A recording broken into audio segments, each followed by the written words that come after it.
Welcome to No Offense, Outrageous Autism. I am your host, Dylan Volk.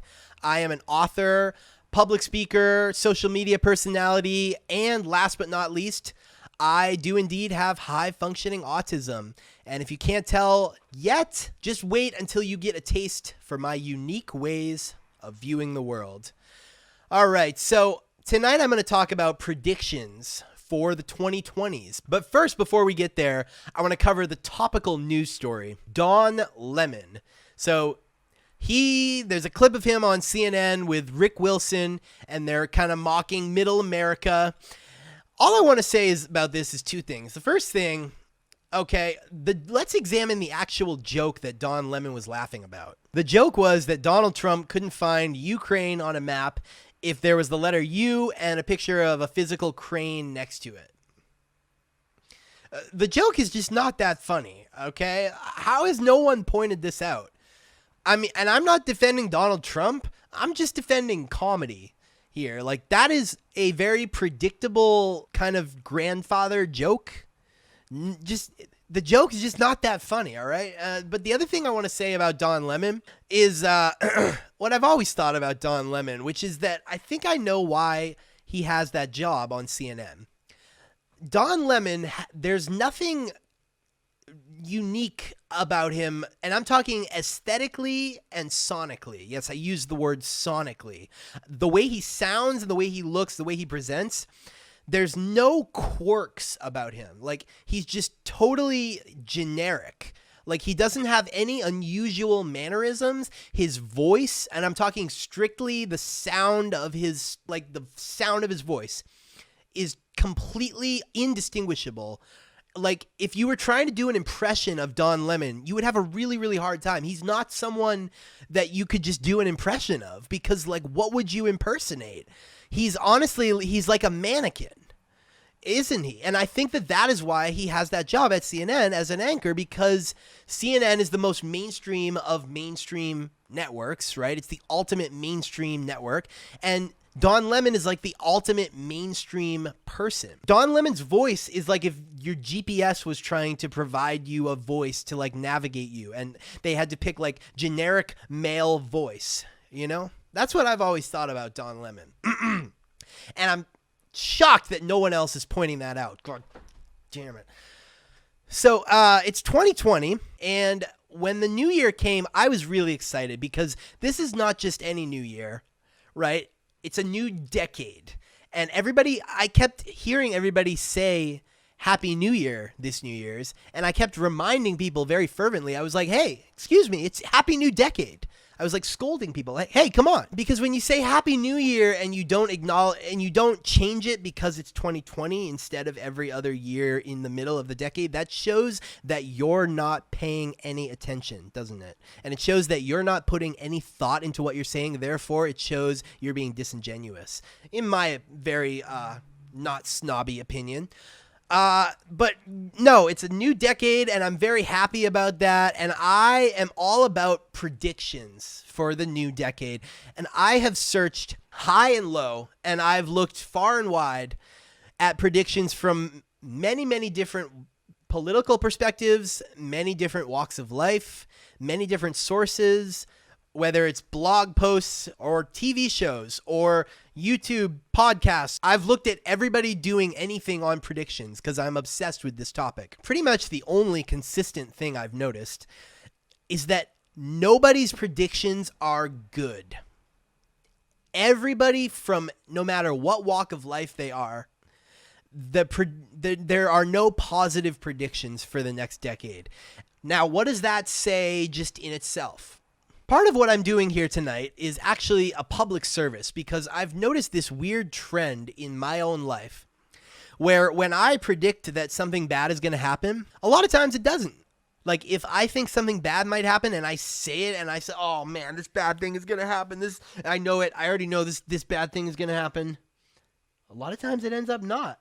Like, I've predicted many times over the last year that I would get fired from my job, and I still haven't, fingers crossed. Last month, my car got totaled in a hit and run overnight, and I predicted that I wasn't going to be able to find another car like mine, and I found another one. So part of what I'm doing here tonight is I'm going to make these predictions And I'm hoping that my own life trend applies to my predictions of the world for you guys, because a lot of these predictions are going to be pretty rough. Having said all that, I think they're also going to be pretty insightful.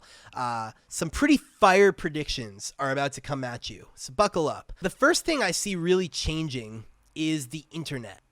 We had the internet in the 2000s, but in the 2010s, we saw the internet give us freedom in the form of social media, and we were able to get alternative news sources that you wouldn't see or wouldn't hear from otherwise, whether it was some random right-wing news source or the Young Turks or Secular Talk or something like that. And what's happening is they're crushing all of that. They are turning the big ones, and I mean YouTube, Twitter, Facebook, the big platforms, into mainstream media 2.0. The ability to bypass the gatekeeper and for anybody to just set up a channel, an independent channel, and give the news, and you'd hear from voices you wouldn't otherwise hear from. They're getting rid of that through regulation. And a lot of times when I say that, people say, well, there's always going to be new social media networks. Look what happened with MySpace. Something else could take over. No, that era is also going away. See, the era where the internet is the Wild West and a new social network could take over any day now and Facebook could just become MySpace all over again, that's probably not going to happen again. YouTube, Twitter, Facebook, these platforms are here to stay, and I'll tell you why. What happened with MySpace, which is the example people always point to when you say this, that wasn't ever supposed to happen. Like what happened with MySpace, if you know the history of MySpace, that's also a whole nother topic. You could look it up maybe after this podcast, but I'll tell you briefly, it was a total unforced error what happened with MySpace. It was the result of really, really bad business decisions for years and years and years, basically running the company that was MySpace into the ground. And I'll tell you what they did briefly. I've done a lot of homework on this. I'm very interested in it, but it was security. They didn't secure MySpace, so it turned into all this like fake profiles, and then it turned into like being associated with like pedophile shit, and then people got scared away from it because they didn't work on like any type of security and like screening anybody. The other thing is that they tried to do all the software themselves, whereas Facebook licensed out like whoever wanted to put an app within Facebook, all these different companies, video streaming and music players, whereas MySpace tried to do all that shit themselves. The odds were totally in their favor, and they were set to just like if they hadn't run the company into the ground, we would still have MySpace today. Facebook never should have overtaken them. The odds were like totally against them. So what you saw with MySpace was an anomaly. It's probably not going to be a routine thing that you see just all these other social media networks. One takes over the other, and if this one sucks, then people go to another one. And this is another thing people say, well, if YouTube, Twitter, and Facebook, if these platforms just turn boring and into mainstream media, then people will leave. No, that's actually not really true. Actually, people will largely accept what you feed them. That's the thing about people. People are lazy. People are creatures of habit. And lastly, people go where other people already are. So this whole concept of, all these things people tell themselves to make themselves feel better, that like we're not in for this total corporatization and just making the internet bland and mainstream and boring, and another social media network could come up and people won't like it and they'll flee to another. Like, no, that's actually probably not going to happen, dude. And another thing about the internet is that it also gave us the internet went in the 2010s, it went beyond just opening a web page on your computer, and it turned into apps.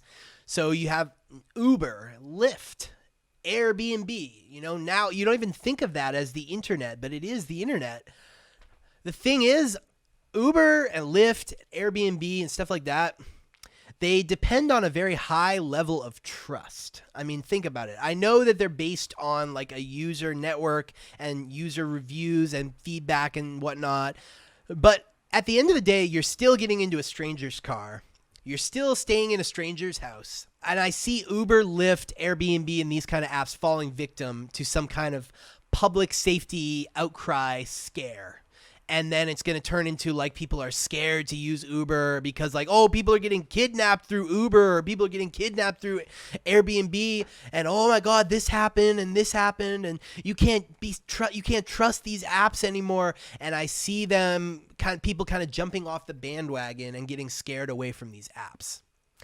That's something I predict. Another thing that I predict that's going to be just kind of destroyed with like the cool internet that we got in the 2010s. Think about it now. We have this cool situation, this crazy situation, where for $9.99 you can pay for a streaming service, Netflix, Hulu, Amazon, and you can share each other's passwords and usernames, more importantly.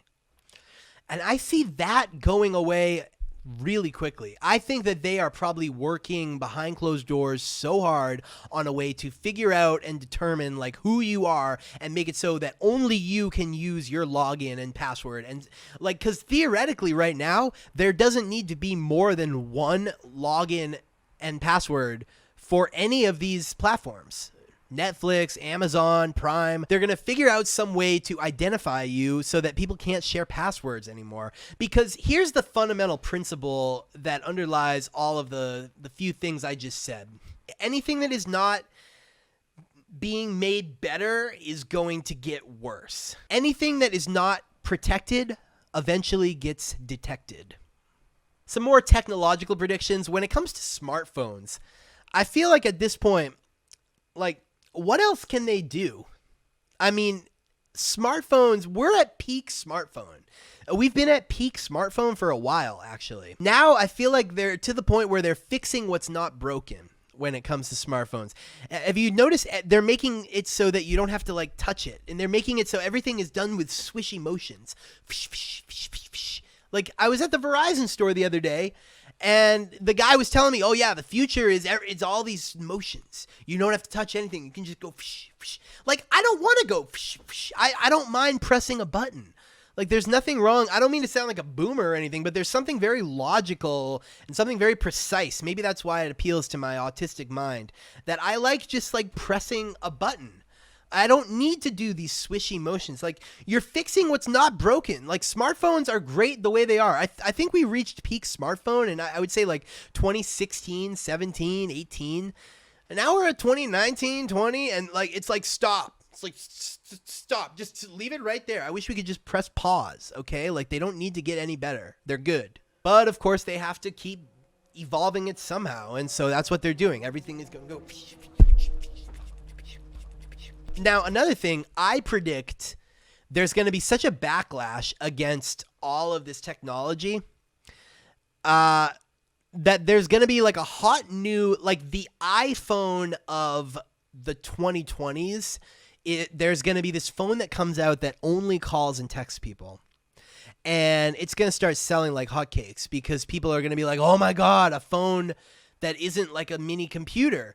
Like, and that whoever comes up with that, maybe I just did, but I don't have the agency to actually create that. Maybe someone else can take my idea, royalties, but that would be a real big seller. I mean, with older people, even younger people, you could have two phones. Like, you could go out and you could just take your phone that like just calls and texts people if you don't want to like think about all the other, like every aspect of your life on your smartphone with you at all times. Yeah, that's going to be the thing. And then I think that's going to lead to other devices like a laptop that only does one thing, or like a TV that only does one thing, or stuff like that. Like, they're going to start scaling it back deliberately because it's just so much. These devices that like these minimalistic, that's the word I was looking for, devices that have like one function. I think that is going to be like a trend we're going to see in the 2020s. Another thing is celebrities are getting, I don't want to use another word that starts with U, but I'm going to say unattractive. In Hollywood, up until the last couple years, you had to be good looking, thin, pretty, to be on TV, to be in the movies, to be a top 40 music artist, to have your face on billboards. You had to be in shape and good looking. You had to basically look better than the rest of us. And now the future, what do we got? We got Lizzo.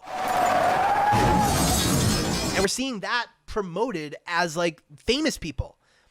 But the silver lining on that is that if famous people are ugly now, I guess the rest of us are going to look a lot better. I mean, if that's what's famous, right? Then you can only go up. And I mean, as a guy who I fancy myself as not ugly, I mean, I guess it makes me look good, but I don't really like it. I like the idea of ideals. I like seeing people on billboards that look a lot better than me, so it's aspirational. I like seeing people that I can like look up to and, oh, if I just go to the gym one more time, maybe I can look like that. Or if I just get a little more of a tan, maybe I could look like that. Or if I just eat less carbs, I could look like that. I would love to look like that guy. You know, I like to see role models, you know, ideals, things to strive for. I don't like seeing unattractive people plastered up on billboards and as famous on the cover of magazines. That's just depressing to me. I don't want to, I want these people to look better than me. I don't want to look better than them. And the last thing I want to say is I just want to have this on the record. It is February 2nd, 2020. In a couple years, I've said this before, but 2000s nostalgia is going to come in like a tsunami and is going to eclipse 90s nostalgia. And by 2023 is when I'm predicting it. But I want it to be on the record, and that's why I'm saying it on this podcast and at the very end. I'm only saying this just because I want it on the record, that it is February 2nd, 2020, and I called for 2000s nostalgia. I said, I'm ready now, baby. Let's go. So you can look this shit up in 3 years on whatever device you're using now. Do a little swishy motion and look up that I called. I said the 90s will be out. The 2000s will be in. You heard it here first. Hopefully these predictions don't come true, like I said, except for the 2000s nostalgia one. Hopefully because I said all these things are going to happen. Hopefully most of them don't. That is my public service to you. You're welcome. Get my book, Bad Choices Make Good Stories, My Life with Autism. That's my autobio, and it's badchoicesmakegoodstories.com. And subscribe to my channel. And see you next time.